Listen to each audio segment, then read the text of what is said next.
Okey, saya sebenarnya adalah suri rumah yang tak Okey. diberi peluang kerja. Saya ada kelulusan ijazah, tapi peluang kerja tu susah, kan.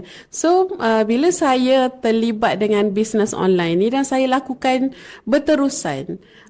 Saya mula bukan daripada kosong tapi negatif.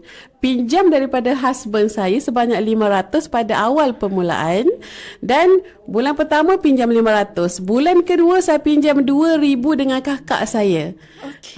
So Okey. bisnes saya pada 13 tahun lepas adalah hutang. Daripada hutang dengan orang terdekat kita lah. Dan bila saya mula dengan susah, saya tahu saya kena bertanggungjawab dengan hutang saya. Saya tak boleh, saya dah hutang dengan orang, saya dah risikokan duit orang untuk saya buat bisnes saya. Kalau saya buat bisnes main-main, macam mana saya nak bayar hutang kepada orang yang saya pinjam, walaupun dia husband saya, walaupun dia kakak saya, Betul. tapi tanggungjawab saya diajar juga daripada kecil lagi